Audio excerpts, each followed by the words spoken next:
Hi friends, welcome to Abhi's Hashtag. எல்லாரும் எப்படி இருக்கீங்க?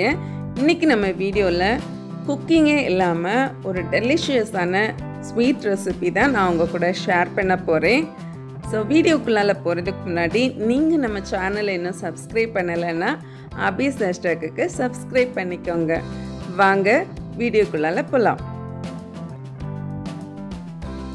ஃப்ரெண்ட்ஸ், இந்த ரெசிபி செய்கிறதுக்காக நான் இன்றைக்கி 2 மாம்பழம் எடுத்துருக்கிறேன். ஒரு 10 போல் குங்குமப்பூ கொஞ்சம் வார்ம் வாட்டரில் போட்டு எடுத்து வச்சுருக்கிறேன். அதே மாதிரி ஒரு 1/4 கப்பு நாட்டு சர்க்கரை எடுத்து வச்சுருக்கிறேன்.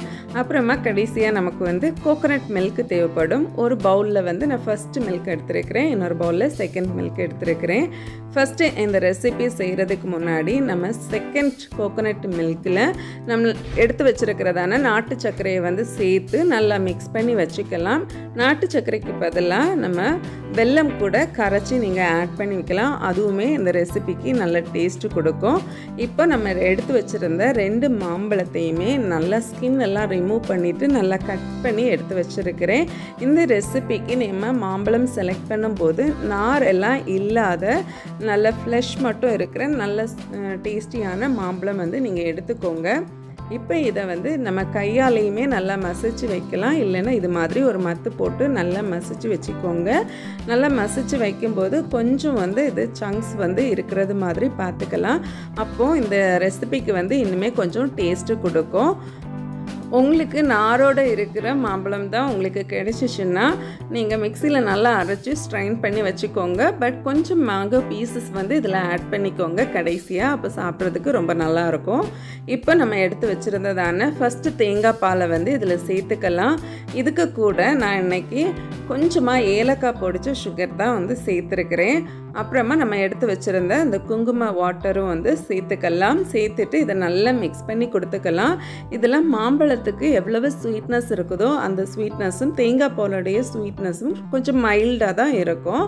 ஸோ உங்களுக்கு ஸ்வீட்னஸ் ஜாஸ்தியாக வேணும்னா இந்த மாதிரி கொஞ்சம் கூட சர்க்கரை இல்லை நாட்டு சர்க்கரை கரைச்ச வாட்டர் நான் ஒரு 1/2 கப்பு சேர்த்துருக்கிறேன். நம்மளுடைய ஸ்வீட்னஸுக்கு ஏற்ற மாதிரி இது சேர்த்து கொடுத்தா போதும்.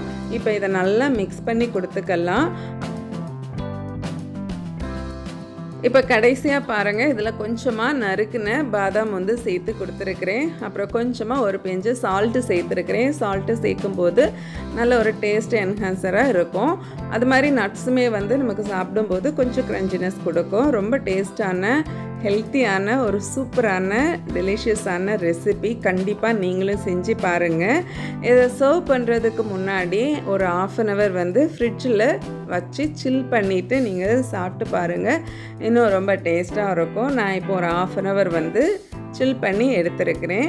இப்போ இதை நல்லா மிக்ஸ் பண்ணி கொடுத்துக்கலாம். இப்போ பாருங்கள், கொஞ்சம் திக்னஸ் கூட கொஞ்சம் கூட நல்லா இருக்குது, நம்ம பாயசம் எல்லாம் சாப்பிட்றது மாதிரி. இப்போ நம்ம இதை சர்வ் பண்ண வேண்டியது தான். குக்கே பண்ணாமல் ஒரு 5 நிமிஷத்தில் நமக்கு மாம்பழம் தேங்காய் பால் எடுத்து வச்சுருந்தோன்னா ஒரு டேஸ்டியான ஒரு ஸ்வீட் ரெசிபி ரெடி ஆகிடுச்சு பாருங்கள். ஃப்ரெண்ட்ஸ், இந்த வீடியோ உங்கள் எல்லாருக்குமே பிடிச்சிருக்கும். இந்த வீடியோ பிடிச்சிருந்தா மறக்காமல் லைக் பண்ணுங்கள், உங்கள் ஃப்ரெண்ட்ஸ் அண்ட் ஃபேமிலிக்கு கூட ஷேர் பண்ணுங்கள்.